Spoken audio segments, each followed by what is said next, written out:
What's up, it's Kevin here. In this video, I wanted to go over the biggest mistakes that I made in my 20s financially. I'm probably the best example of what not to do. Guys, you need to understand, it is embarrassing what I did with my credit, what I did with my habits, burning bridges. That was a key one. So I'm here to help you avoid real mistakes that can actually make you regret life later. And yeah. It's never too late to learn these things no matter what age you are, but if you are in your 20s or early 30s, this video is definitely for you. The first thing I'd say is don't live above your means. And what I mean by that is just buying stuff that you think is okay to buy right now and it won't mean anything later. I'm telling you guys, I came from a place where I was extremely depressed when I was working on businesses, trying to get things going, when I was working jobs. I got a lot of pleasure, and still to this day do, get a lot of pleasure from going and buying stupid stuff. My trips to the local grocery store, my trips to Ross or a clothing store. I loved buying things, and that's where I got my dopamine for the day. Sad to say though, it became a huge habit, and I would look at my receipts at the end of the month and go, man, everything that you complain about not having, you could afford within that month or a couple months if you just stopped the frivolous spending. Trust me, setting up a foundation and delayed gratification is totally worth it. So if you're watching this video right now and you're kind of in a low place and you want to get your dopamine for the day, you buy little things, whether it's the Starbucks or whatever, look at how much it costs, and especially over the course of 5 to 10 years, it really adds up. What you're doing right now is building a foundation so you don't always have to think of the little stuff, so that you can do the big things later, so that you can go buy and spend frivolously if you decide to. If you can afford it, who cares? But right now we're at a building point, right? That's why you're watching this channel. It is much more important to save up and find a different source of dopamine. I want to dive deep into this because I don't want to give you guys just bland answers that don't really mean much. I want you guys to take home something that actually changes your day. So what's the problem? Well, personally for me, I got a lot of a chemical rush of buying things, whether it was big, medium, or small. How did I stop it? I had to get into better habits. I had to get in the habit of recognizing when I was going, oh my gosh, I feel down today, I feel bored today, you know, going shopping will make me feel better. Oh, it's just 10 bucks, it's just 15 bucks, it won't matter. Stopping and recognizing this problem is huge. Just being aware of it puts a foot in the door so you know what to do next. Secondly, find positive outlets, whether it's reading, whatever. As generic as that sounds, because I used to get bugged when people say, go read. It's like, I don't like reading, I'd rather watch movies, of course. I have found to finally love reading, and it took a while to like switch my brain. But that's what we're doing here, is we're doing work to anchor ourselves into positive habits so that one day we can be wealthy enough to literally just buy whatever we want and be frivolous, but hopefully still retain some good habits along the way. I love to be yin and yang. I love to spend, but I also love to be on the budget side. It's meeting right in the middle of realistic. Money is designed to be spent, but you also be smart enough to build it when it's there. But I also don't make some huge game of it to the point where I'm like obsessed with penny pinching and don't you dare buy a coffee. I like to be right in the middle. But like I said, for growing in this time, it's good to not be frivolous. It's good to just hold on to your money right now. So don't live above your means. And I know, let's be realistic. Guys, ladies, let's be, in impressing the opposite sex, we could upgrade our apartment, we could upgrade our car. You have to think about it. Would you rather get temporary fake gratification and fake approval for just a little bit compared to you could really afford the nice car, really afford the nice apartment or the nice place? Who cares? Attract people that you should want in your life even if you're broke. That's just a tip in life in general. That's not even just financial. I've been there before. I thought, I could go get the little one-bedroom apartment, or I could go get the nice apartment across the city that has all the marble stuff and whatever, but it's literally $500 more. Save the $500. If you are going to attract people who are only impressed with the marble and the new apartment, you don't want those people in your life anyways. They're not going to be there for you for meaningful times, and they're not there for you. They're there for things and circumstances. So guys, girls, I get it. Like, we want to impress each other so much, but right now, this is why financial independence, that's why financial prosperity is so rare these days, is because a lot of people will not hold off on the gratification for something much bigger and longer lasting. So take it from me, guys. I made the mistakes of trying to impress people buying cars I had no business buying apartments that were way out of my price range, and at the end, all the people that I was impressing, I don't talk to at all these days. They're all married, they all have kids, we just move states, it's not worth it. And the people who actually mattered in my life and were there for every single step of the way were there when I literally slept under the stairs like Harry Potter. And the times I slept on air mattresses, and the times I had to sleep on couches, and the times I had to sleep in really dirty ghetto places. They were there for every step of the way, so it's not worth it. Think about the people you want in your life. That's probably one of my best tips that I have to say. The next thing I'm extremely passionate about sharing my story with, because I made every mistake that a person should not make in regards to credit. Not building your credit history and being afraid of credit cards, and also not taking credit seriously. When I was younger, I had a few medical bills that I let go completely off the rails. I didn't pay attention to them, and I thought, oh, credit's not that big a deal. I'll just make money and not have to worry about it. Little did I know that literally you could make minimum wage and finance almost all the things you want in life if you have good credit, but you could make a lot of money, up to 6 figures, and get denied left and right on car loans, home loans, and apartment leases. There was a point where I was making 6 figures and got denied on a $30,000 car loan. It was the most discouraging. I thought, I just spent all this time figuring out how to run this business, how to make sales, and how to do this, and finally I get the money and I couldn't get a car. And I didn't even think $30,000 was a lot for a car. I wanted a super used, once again trying to impress, a super used beat up car that I had no business buying, that would have probably had horrible maintenance on it. But I went for it anyways. I even had people in my family who said stay away from credit cards and everything like that. We shouldn't be scared of credit cards. We shouldn't be scared of building credit. Get up here. Back. Whatever. This is the most helpful thing and the most helpful mindset that I can share with you guys to help you avoid credit problems. Now, when you're working a job that you're not getting the money that you desire, or you started a business and you're not getting the money you desire, we all know how hard it is to sit there and decide between what we can spend money on. So what I would recommend is you pull your credit and you see what you have to pay off. And of course, when you only have a couple $100 to spend, what sounds more fun? Going out, buying a new pair of shoes, getting the groceries that you want, or paying money towards a debt that could take you forever to get out of? Guys, I'm telling you, please, delayed gratification. It is so worth it. Please pay off your bills. Please pay off the credit. Please make sure you are never late. Never prioritize these temporary little highs to sacrifice your credit like I did. I sacrificed all the temporary pleasures instead of paying off my debts, and in the long term, it took me so long. It wasn't until actually this year that I paid off all my debts. And the feeling the feeling, it's so crazy that the feeling of sitting in my room alone, paying off my debts, far outweighed all the times I went to the bar, all the times I went and bought that thing, all the times I went and bought new clothes. It beat it by so much, and it's an everlasting, sensational, good feeling. So please, guys, I think a lot of money is so much emotionally based that when I dive into these topics, it's not just generic, of course, get a credit card, build good credit. We already know that. Of course you should do those things. What I'm going to try and get to is the base of the emotional needs and the emotional reasons why we get ourselves into credit card debt and why we maybe not even touch them.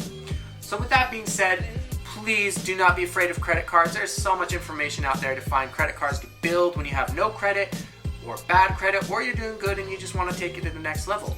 I think my channel is going to definitely always focus on the emotional side of things. Of course, this is a finance channel, but I really want to hit home with these topics because I realized most of my problems were depressed driven. To be honest with you, I think they really were. I think my debt came a lot from depression and self-doubt more than me just being stupid, because I knew the mistakes I was making, but when you're in the dumps and money is a tool to buy resources for dopamine, you kind of get lost. I want to tell you guys that it's so worth it. The delayed gratification, I promise you, this is so much better. So please take my advice on this one. Something else I wish I knew in my 20s was don't wait for anything to happen. Take the action. The amount of time I wasted making excuses saying I don't have the resources, I don't have anything. But I got a cool story that I'm going to get into.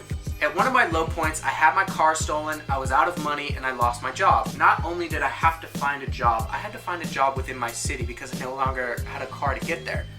which can really restrict where you work. So I ended up getting a job as a janitor at a gym. Now, mind you, of course, I felt embarrassment for this job, which now that I look back on it, I say I should never feel embarrassment for being a janitor. It builds character, and I talk about it openly all the time now, but when I was in it, I used to always hide what I did. I don't want to tell anyone what I do. I'm not a janitor. But I did it as a graveyard shift, and when I was there, I was just so stuck and desolate. All my money went to pay my rent. I never had money left over for food, and I always had to go call my mom or a friend and ask to borrow money for food, or if I could literally just raid their pantry and take stuff home. I was so sick of eating $5 pizzas every single day of my life, and just it got so annoying. So what I did is I kept making excuses. Well, I don't have money to start a business. I don't have money to start a business. One day I felt really inspired to stop making excuses. So sitting there, I said, well, what do you want to do? I said, well, I really want to start like an automotive enthusiast brand that could lead into car sales, car rentals, selling merchandise as car enthusiast branding on it. Something around the lines of that. And I thought, well, at least you could start with social media. And the second I said that, a wave of ideas went, well, actually, you don't even need money to buy a car. You can do consignment. Or you could get a broker's license and sell people's cars for them. And all of a sudden I was like, oh my gosh, why did I wait along? So I started trying it. So that night, while I was on the shift, sitting at the desk, I opened up Instagram and I came up with a name for a brand that I wanted. And I started posting pictures of cars, and my gosh, it grew so fast. I met a lot of connections and put me in a lot of opportunities with people. I started asking them if I could film with their cars and all these things, anywhere from Mustangs to GTRs. But more importantly, the people I met through it, I met this kid who had a camera and who had money that wanted to start a business. He actually invested money in and got my first round of t-shirts. He's probably spent $2,000, and we had boxes of t-shirts. Next thing you knew, we were in business. We had a t-shirt company going. The account had grown to 10,000 followers, and I was like, wow, if I kept making excuses as to why I couldn't make moves because I don't have money, I don't have resources. We live in 2021 where you can just network for the opportunity to work. You can get things going without money. Start the social media platform and move into it. There's just something that the universe and nature does that when you take the first move, it matches you. You line up with people that can help you out. And there's the old saying of, if you're stuck on the side of the road, people are much more likely to help you if they see you pushing the car rather than waving people down. People love to help people when they see them moving. This is so true. There are so many stories that I have where just because I started taking the motion when I had absolutely no money, no car, I got a business going. You know, the whole process probably took about a month. From the day I started to a month later, I had someone invest and loan me $2,000 to get a business going and paying it back. Guys, this is so true that you really need to start taking action.